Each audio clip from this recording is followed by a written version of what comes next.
I'm riding a little train that is rolling down the tracks to the junction. Forget about your cares, it is time to relax at the junction. Lots of curves, you bet, and even more when you get to the junction. Petticoat Junction. There's a little hotel called the Shady Rest at the junction. Petticoat Junction. It is run by Kate. Come and be her guest at the junction. Petticoat Junction. And that's Uncle Joe. He's a moving kind of slow at the junction. Petticoat Junction.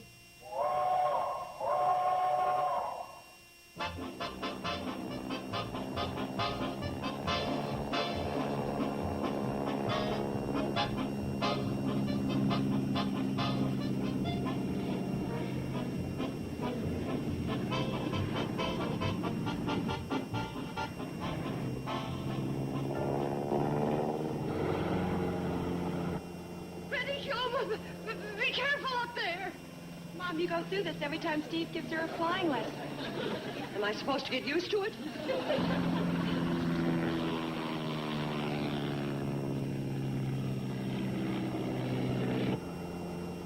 She's doing fine. I never felt this way when she was at the throttle of a cannonball. Betty Jo, don't show off. Steer with both hands. Mom, just relax. Look, the plane is coming down. Mom, it's got to come down to land.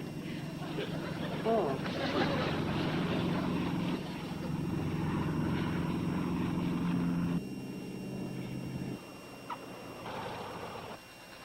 Betty Jo sure is improving. That's the best landing she's ever made. Oh, I agree. The other time, she seemed to let the ground come up too fast to meet the plane.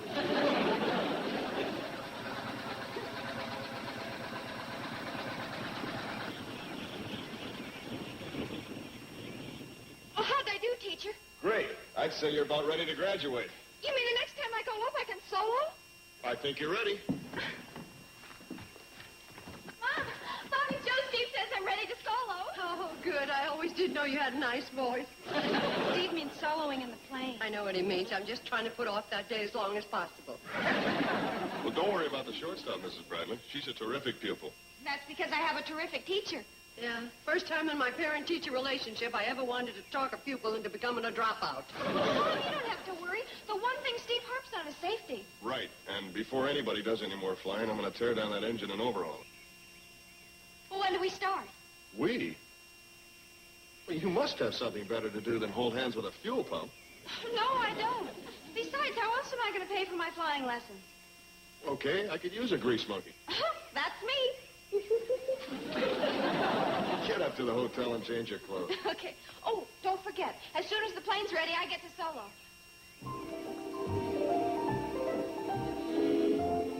Don't worry, Mom. Oh, time passes so fast. It used to be that soloing on a bicycle was a big deal.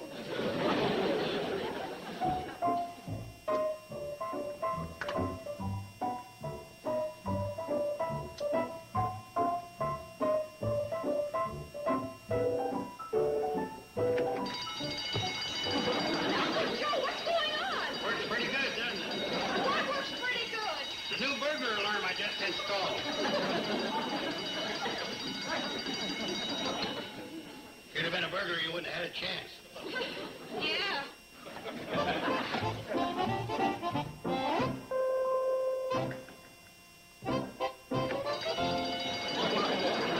time. What on earth is that? The new burglar alarm. I knew it. It's my new burglar alarm. Where'd you get that thing? You remember a few months back when I went to that sheriff's auction in Springdale where they sell things that have been stolen? It must be a great burglar alarm if it were stolen. It does the job. But, Uncle Joe, do you think it's the smartest thing in the world to have a burglar alarm on the front door of a hotel? Well, if a burglar enters, you'll know it. But we have guests arriving at all hours of the day or night. How will the burglar alarm be able to tell the burglars from the guests? That's simple. When it comes to the, well, the way it works. Mom? Mom, may I talk to you for a minute?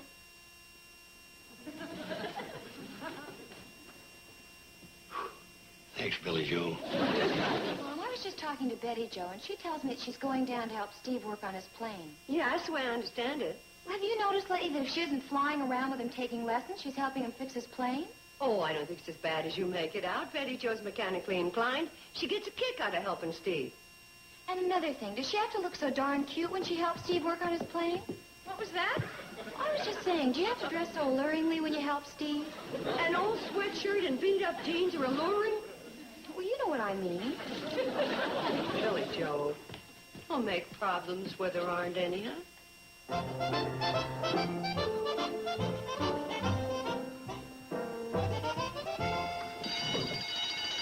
hooked her up to the cash drawer, too. Uncle Joe, turn off that racket.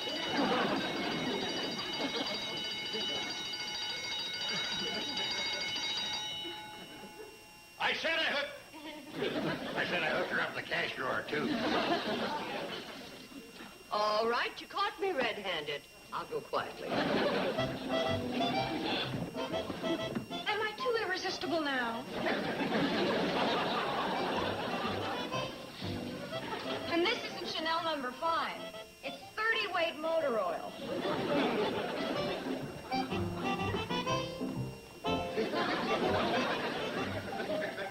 Hold it.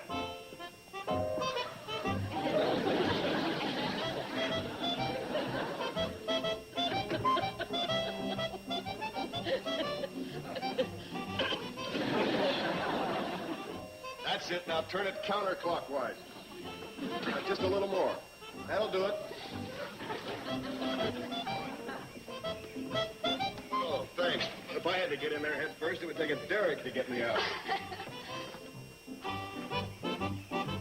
Need any more help? Well, hi, Billy Joe. Looks like I'm loaded with attractive help today. Just tell me what you want me to do. Well, you'll ruin your clothes. No, I won't. And even if I do, it doesn't matter. Well, let's see. We could wash off those greasy parts in that bucket of kerosene. Okay.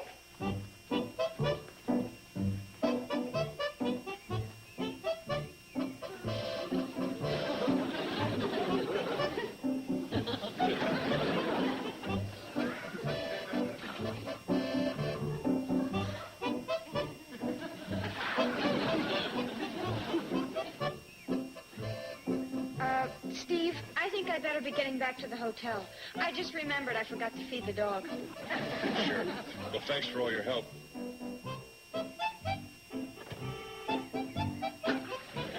Billy Joe, would you hand me that wrench over there, please? Sure. Which one is the wrench? I can't understand why she should act that way. Can you? Yes, I think I can. Mom, you weren't saying she might be jealous of me. Well, Billy Joe shouldn't be jealous of you. She's got a lot going for her. But I don't know whether anybody's pointed this out to you, but you're not a little girl anymore. What do you mean by that? Well, what I mean is that look, you are definitely the same sex as Billy Joe, which is the opposite sex of Steve, which is what makes the world go round. Are you trying to tell me that I could be a threat to Billy Joe? What I am trying to tell you is that she... Boy, it was a lot easier when all I had to do was look you up in Dr. Spock. Yeah, wasn't it? Thanks, Mom.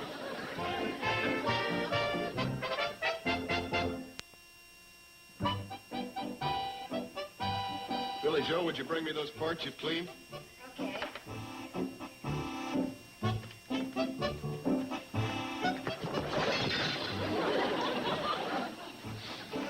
I'm sorry. That's okay. I'll pick them up.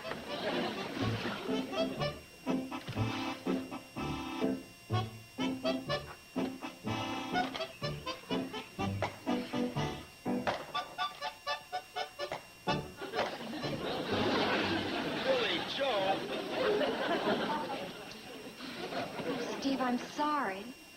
Billy Joe, why don't you just go over there, way over there, and sit down Please don't be mad. I was just trying to help. like Laurel tries to help Hardy? I'm sorry. But maybe if you understood the project. I'm trying to put the plane back together again.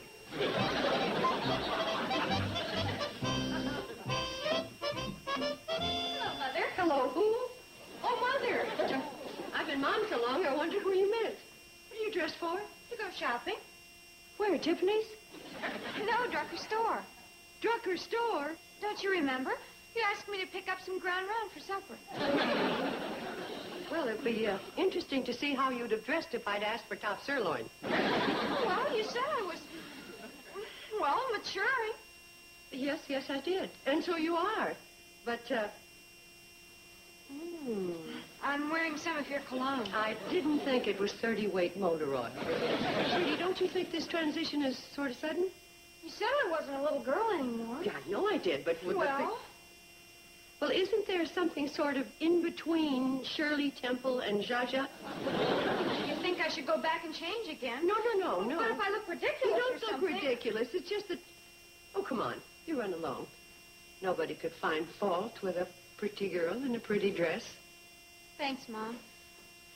Do you think other people will notice that I'm different? It's, just barely possible. I hope so.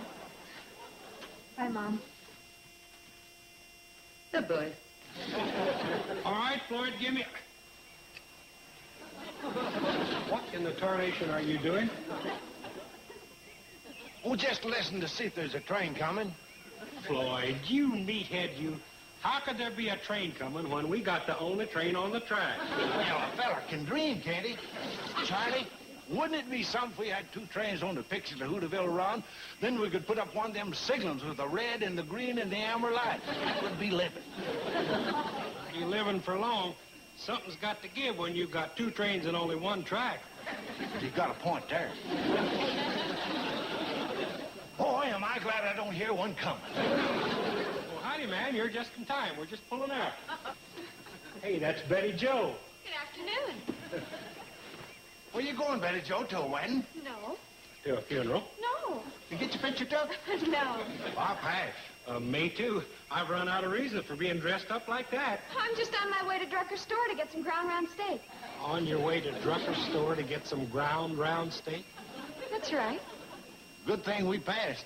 I'd have been here all night trying to come up with that reason. Well, that's all right, Floyd. I'll ride up in the cab with you guys like I always do. Oh, no, Betty Joe. You couldn't ride in the engine cab all gussied up like that. Some of that wood we burned's got pitch and creosote, and we wouldn't want you to get your pretty duds all messed up. Well, I'll be careful. Really, I will. No, Betty Joe, you just ain't the engine cab type anymore.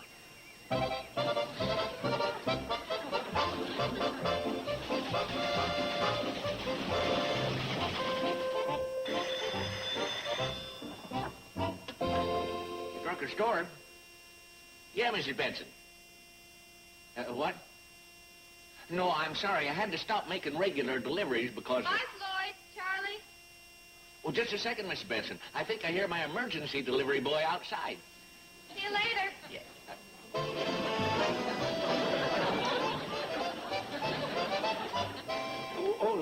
Sorry, Mrs. Benson. My delivery boy just grew up into a lady. Mr. Drucker, if you've got a delivery, I'll do it for you. Well, like that? That'd be like asking Ladybird to clean a halibut. But I know how to start your truck. Betty Joe, the springs in the front seat of that truck are popping up like a convention of jack-in-the-boxes. Why, if one of them was to tear that pretty dress of yours, I could never forgive myself. You mind telling me what you're made up for? Why does everybody think I'm made up for something? Couldn't you think of me as an average girl wearing a nice dress? Yeah, I could, but it'd still come out Betty Joe, and she must be made up for something. Mr. Drucker, don't you realize people change?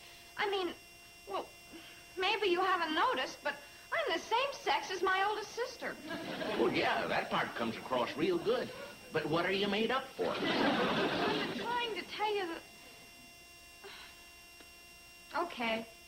I put on this dress because Mom asked me to come up here and get 5 pounds of hamburger. I knew you were made up for something.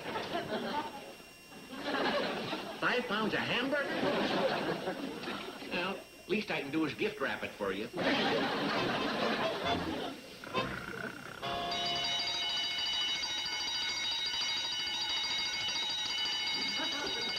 Joe, what are you up to now? Now you see the genius of my idea, Kate. When there's no one around to guard the lobby, the alarm alerts us to the culprit that's trying to sneak in. I'll handle this.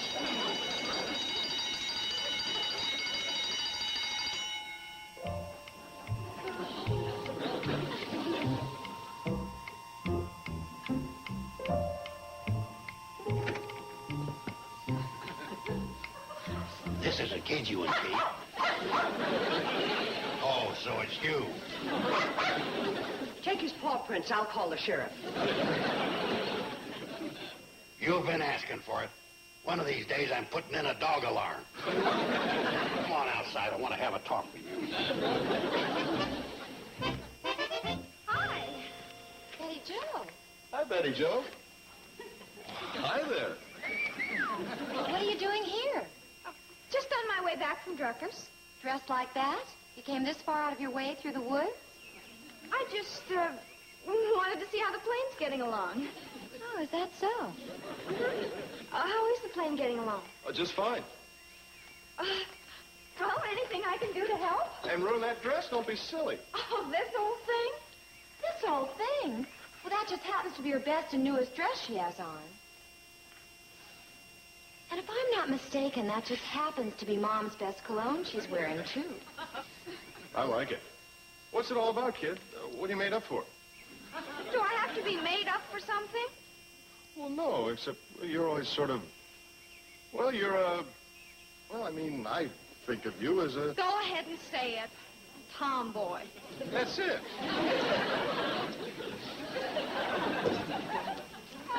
Well, I mean a real cute tomboy, not a run-of-the-mill tomboy. What did I say now? Men, come on, sit down. I'll try to explain it.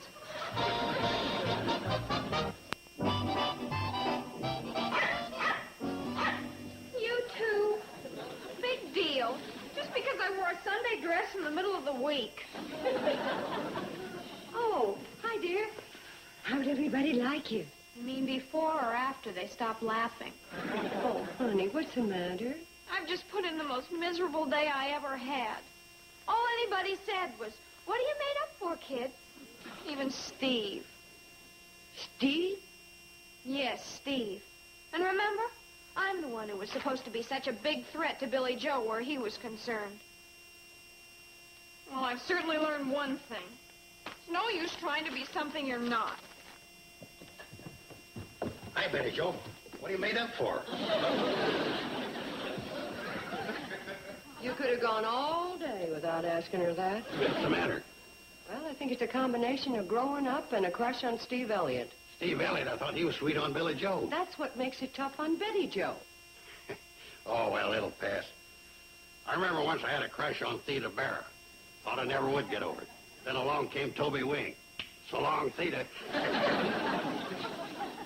I don't suppose you'd understand those things, Kate. Oh, no? I guess you don't remember the name Conrad Nagel on the back of my yellow slicker.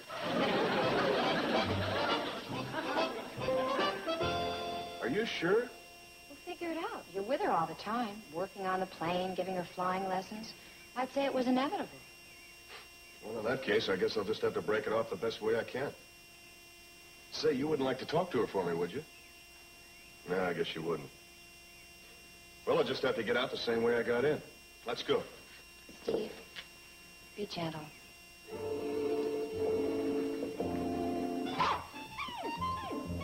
Oh, fine. This way you like me.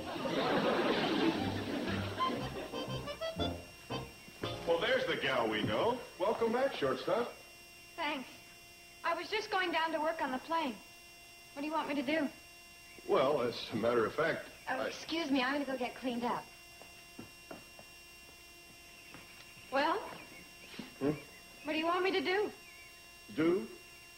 Oh, on the plane? Nothing. Nothing? Well, why? Well, because it's fixed. You mean it's all ready to go? Yeah, that's right. Yeah! Oh, boy, now I can solo. Huh? Oh, well, you said as soon as she was fixed, I could take her up. Yeah, I know, but, well, I've been thinking maybe we ought to hold off for a while. Hold off? Yeah, well, you're pretty young, and this is a pretty big step. And I just think it's better if we put it off for a while. Okay? Okay. Well, of all the dirty tricks! After all the hours I've spent working on that plane, and the promises he's made. Oh!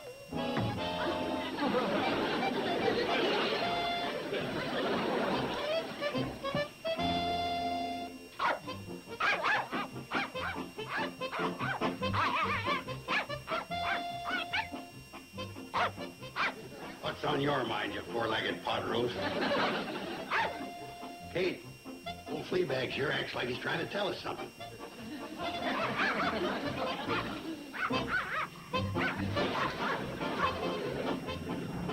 Big deal, so Steve's flying around in his plane.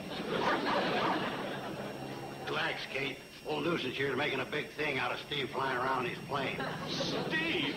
Yeah, Steve. That's Steve up there in his... You numbskull. How can Steve be up there when he's down here? That is my plane. Betty Joe?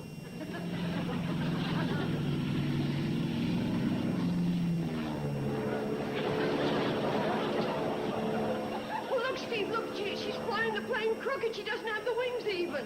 No, it's okay, Mrs. Bradley. She's just dipping her wings to let us know she sees us. Don't see us. Fly straight.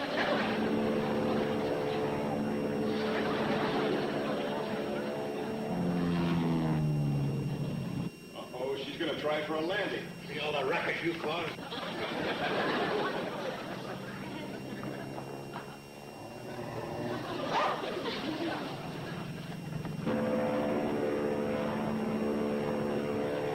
Okay, shortstop, bring her in.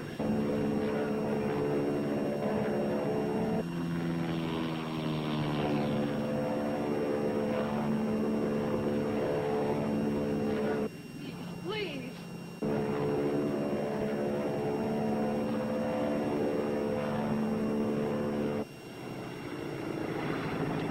Easy. Easy now, that's it. I can't look. You can do her, Betty Joe. Gently. Let her down gently. That's it. That's my girl.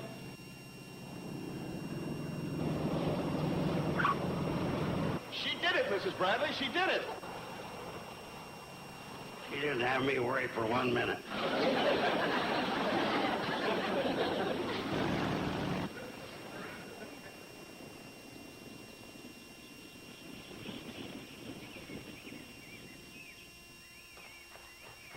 Hi! You little monkey, what are you trying to do? I don't know whether to give you a hug or take you to the woodshed. Oh, I mean it. What were you doing up there all alone scaring the wits out of us?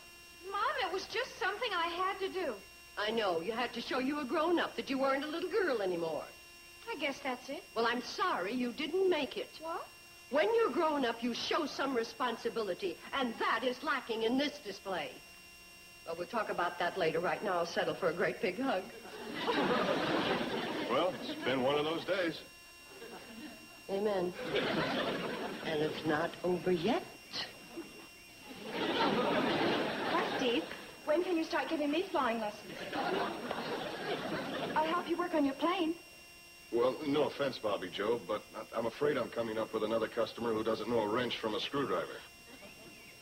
Oh, but I do. I even have a wrench to prove it. It's very good. Now, if you just show me what nails to hammer, I'll go to work.